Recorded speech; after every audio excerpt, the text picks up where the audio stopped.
informasi emiten pemirsa PT Barito Pacific Tbk atau BRPT mencatatkan kinerja positif di sepanjang semester pertama di 2025. Dari sisi bottom line, BRPT melakukan atau membukukan masuk kami lonjakan laba bersih sebesar 1.464,8% secara tahunan. Berdasarkan laporan keuangan perseroan, PT Barito Pacific Tbk atau BRPT berhasil membukukan laba bersih sebesar 539,82 juta dolar Amerika. Capaian tersebut melonjak 1.464,89% secara tahunan dari 34,49 juta dolar Amerika dari periode yang sama tahun lalu. Di tengah lonjakan laba bersih, perseroan mencatatkan pendapatan 3,22 miliar dolar Amerika hingga akhir Juni 2025 meningkat 178,51% secara tahunan dari 1,15 miliar dolar Amerika di semester 1 2024. Pertumbuhan pendapatan terutama ditopang segmen petrokimia yang mencatatkan penjualan 2,92 miliar rupiah melesat 237,70% secara tahunan dibandingkan dengan 866,49 juta dolar Amerika di semester 1 2024. Segmen energi dan sumber daya juga mencatatkan kenaikan pendapatan jadi 300,07 juta dolar Amerika, naik dari 290,07 juta dolar Amerika. Segmen properti alami penurunan dengan pendapatan turun jadi 2,20 juta dolar Amerika dari sebelumnya 2,38 juta dolar Amerika di semester 1 2024. Sementara beban pokok pendapatan naik signifikan di 3,09 miliar dolar Amerika dari sebelumnya di 914,47 juta dolar Amerika.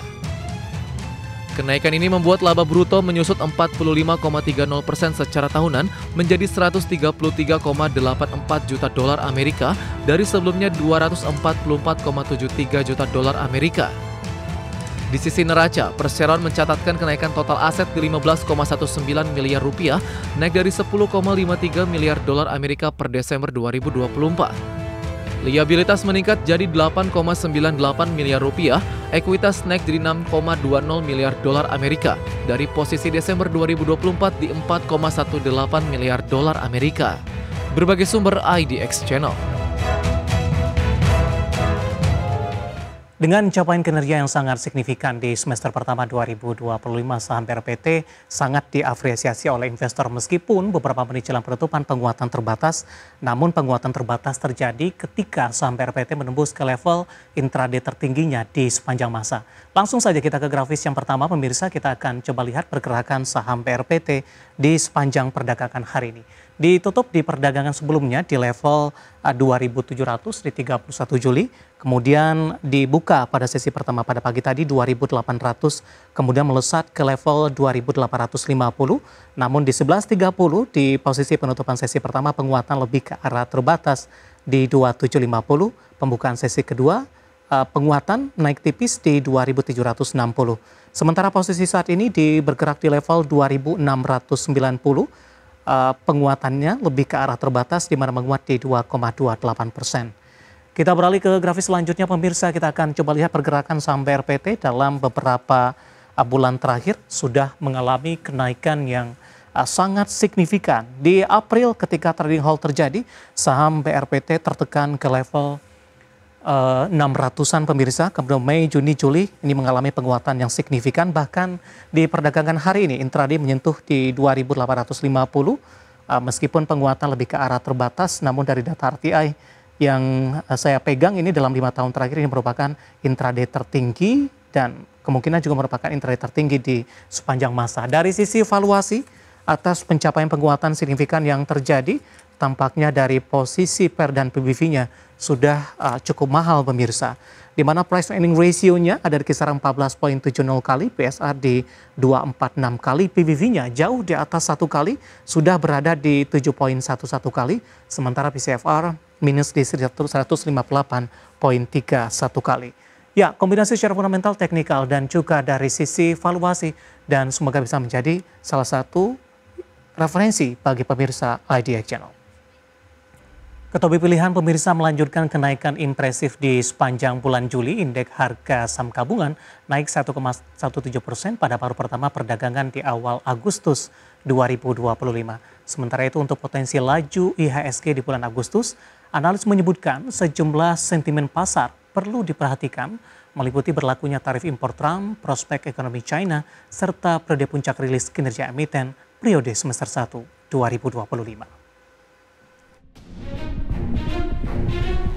Indeks harga saham gabungan menguat pada perdagangan sesi pertama di awal Agustus 2025. Pada pertemuan perdagangan, ISG naik 1,17% ke level 7.571. Penguatan ISG di sesi pertama disokong sebagian besar indeks sektoral.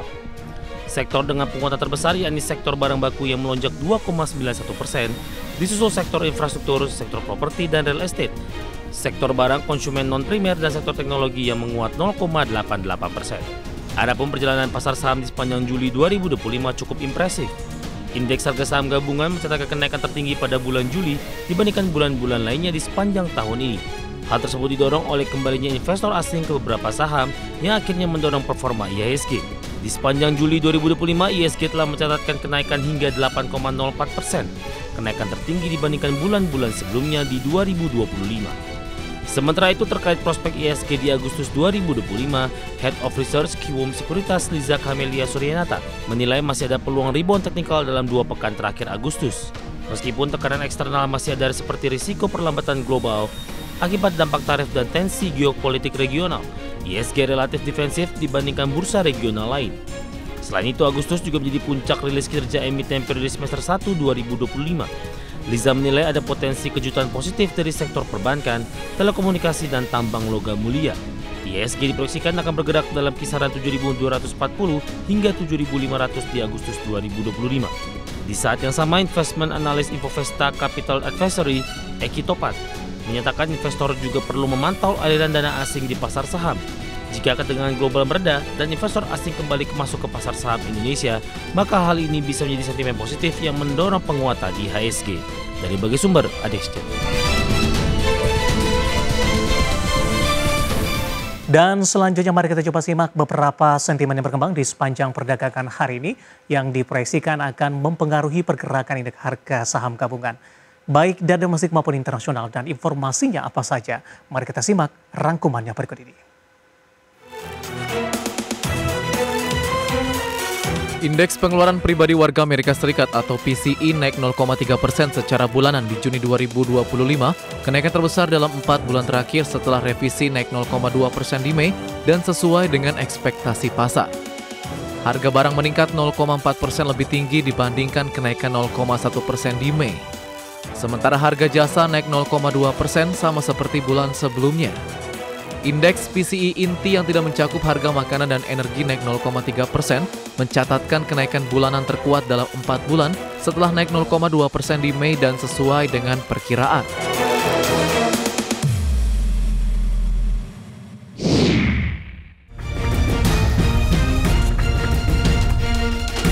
Presiden Amerika Serikat Donald Trump menyatakan akan memberlakukan tarif sebesar 35% terhadap sejumlah produk impor dari Kanada, menyusul kegagalan perundingan dagang antara kedua negara. Kebijakan ini merupakan kenaikan dari tarif sebelumnya sebesar 25% yang telah diberlakukan sejak awal Maret berdasarkan undang-undang darurat. Namun pemerintahan Amerika tetap mempertahankan pengecualian untuk barang-barang yang diperdagangkan. Pengecualian ini didorong industri otomotif Amerika Serikat dan perusahaan lain yang memiliki rantai pasok terintegrasi di Amerika Utara.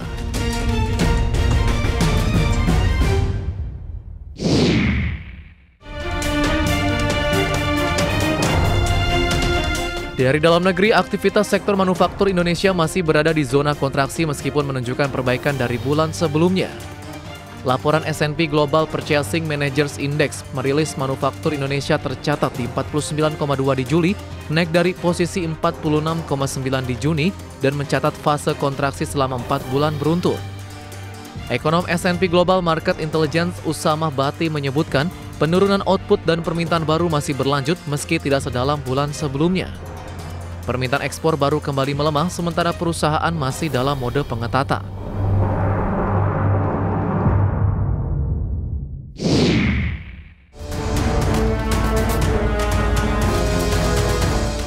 Sementara itu, Badan Pusat Statistik mengumumkan inflasi Juli 2025 sebesar 0,30% secara bulanan dan 2,37% secara tahunan. Inflasi tahunan tersebut meningkat dari bulan sebelumnya di 1,87%. Inflasi didorong kelompok makanan, minuman, dan tembakau dengan inflasi 0,74% dan andil 0,22%. Tarif air minum PAM, nasi dengan lauk, dan bahan bakar rumah tangga dengan inflasi 1,65% secara tahunan dan andil 1,08% secara tahunan terhadap total inflasi. Sedangkan kelompok informasi, komunikasi, dan jasa keuangan mengalami deflasi 0,31% dengan andil deflasi 0,02% secara tahunan.